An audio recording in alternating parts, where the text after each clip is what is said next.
Ayun mga kabanat 'no, itong si Franz Castro at itong si Sator Campo mga kabanat, ay hinatulan sila ng guilty.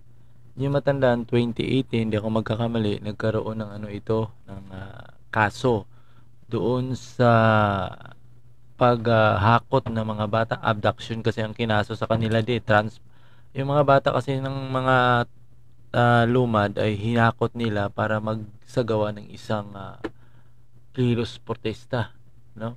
Nga lang nagreklamo yung mga bata kasi sa pilitan yata yung pagkuha nila doon sa lumad at dinala nila sa Tagum City para sa isang rally. Ngayon ay parang yun nga, kinasuhan sila sa Korte Suprema at yun nga ay napagtibay na itong si Castro at itong si Sator ay hatulan ng guilty at marami silang kasama na ano. Pero nanindigan itong si Castro na tama daw ang kanilang ginawa, no? Tama daw ang kanilang ginawa sa parang ang ginawa daw nila ay rescue daw 'yun. Rescue daw 'yun kasi yung mga army daw ay parang inaabuso yung mga tagalumad. Ang ginawa daw, ang panindigan nila ay rescue daw 'yun. So, ngayon dahil guilty sila, maaaring nga sana 'yan haluhulihin, no? Kaso lang ay yung ano nila ay parang billable naman mga kabanat dahil yung ipapataw sa kanila na kaso ay parang mababa lang. Pinaka-maximum ata 6 years, no? At 8 months yung maximum na kaya ikukulong. Nga lang, alam naman natin itong mga tao nito ay hindi mo talaga yan mapahimas ng rihas kasi nga ay gagawat yung paraan yan makalabas, no? Kahit sabihin natin guilty na, kung sa mga normal na mga tao ito, pag sinabing guilty ka at pati ka paglabas ngayon ng guilty, halimbawa maya-maya ararangkada na kagad yung mga pulis para hurihin yung taong naging guilty. Pero ito mga kabanat, kahapon pa ito naging guilty, until now ay wala pa tayong nakita na balitaan na itong si Franz Castro at itong si Sator, no, ay kinuha na ng mga pulis at ikinulong. Itong si Active Chair Party List Franz Castro ay isa ito sa mga congressman. Ngayon, imagine mo, congresswoman ka, hinatulang ka ng guilty. So, yung nga, nanindigan, lalaban daw sila, mag-a-appeal daw sila, hanggang daw ma-dismiss itong kaso nila mga kabanat. So, ito muna yung pahayag nyo. Ito yung video natin, no? Isisingit ko lang ito, kuha ko ito sa UNTV, no? So, ito. Nakahanda rin akong marap sa ating taong bayan na talagang wala po kaming ginawang child abuse. No, hindi po kami ng abuso dahil sa advocacy namin itong edukasyon ng ating mga kabataan at lumad, itong mga marginalized sector. Hindi na napigilan ni House Deputy Minority Leader dito sa part na ito, pangiyak-ngiyak pa siya mga kabanat no? Uy. at ACT Teachers Party List Representative Franz Castro na maging emosyonal matapos hatulan ng korte ng conviction sa paglabag sa Republic Act No. 7610 o Special Protection Against Child Abuse, Exploitation and Discrimination. Kabilang di sa na-convict sa kaso si dating Bayan Muna Party List Representative Sator Ocampo. Sa 27-page decision ng korte, convicted sina Ocampo, Castro at 11 iba pa sa paglabag sa Section 10A ng Republic Act No. 7610. Pinatawan din ng mga ito ng parusang pagkakakulong ng 4 na taon at 9 na buwan hanggang 6 na taon at 8 buwan. Bukod pa ito sa pinababayarang danyo sa 20,000 piso bawat isa sa mga biktima. Nagugat ang kaso sa insidente noong November 2018 kung saan kasama sina Ocampo at Castro sa pag-transport ng 14 na menor de edad na lumad mula sa Dulyan Campus patungong Tagum City. So yun lang, video natin mga kabanat na maiksi lang. So yun, malinaw na yun nga ay guilty itong sila ni Castro. Nga lang, ang hinahanap kasi yung action kagad ng ating kapulisan. Kasi dapat sa pagpapatupad ng batas ay walang seleksyon.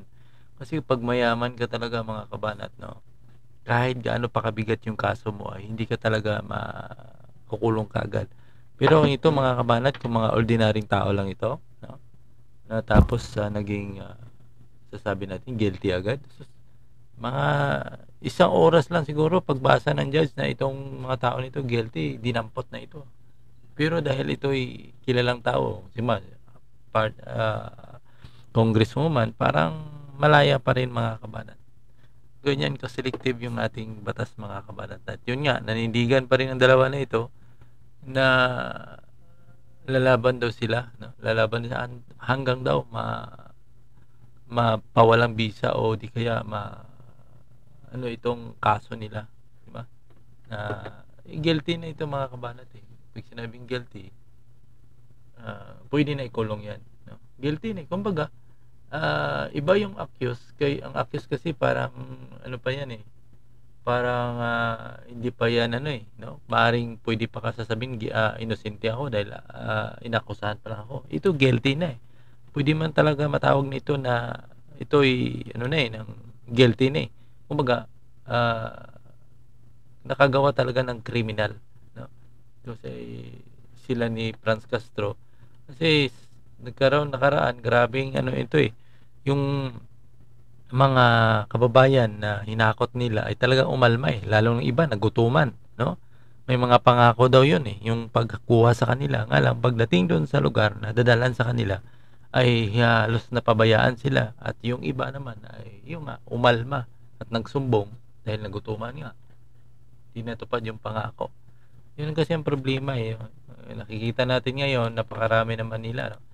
Yung mga tinamo, itong mga nagrarally na naman, mga kabanat, no, na inosente daw ito sa Toro Campo at bakit na lang daw hindi pa tutukan ng pansin, no? Nakalagay mo, nakalagay ay depend sa Toro Campo at Franz Castro, no?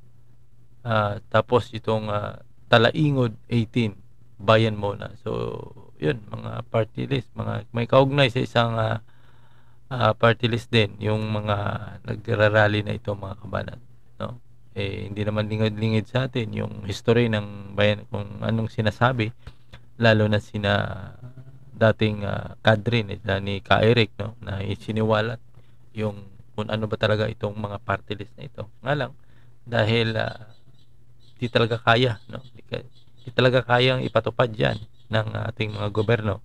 Sa totoo lang, yung si Ka Eric pa yung nadihado eh, no? So nakakaraan ng hearing sa Senado, siya pang nadihado sa nangyaring pagsisiwalat niya, na siya pang nabalikan, kumbaga nag-feedback pa sa kanya na parang pinalabas na gumagawa ng fake news itong sa Ka Eric. So yung nagsasabi ng katotohanan talagang nababaliktad, mga kabanat. Yan ang realidad sa ating bansa. So alam mo na, mga kabanat, no, ating video. So sa matagal-tagal na panahon ay hindi tayo nakapag-video po. Try natin ngayon, mga kabanat, dahil napag-iwanan na talaga tayo, no? Halos isang buwan kulang-kulang hindi tayo nakapag-upload. So yun, see you next video, mga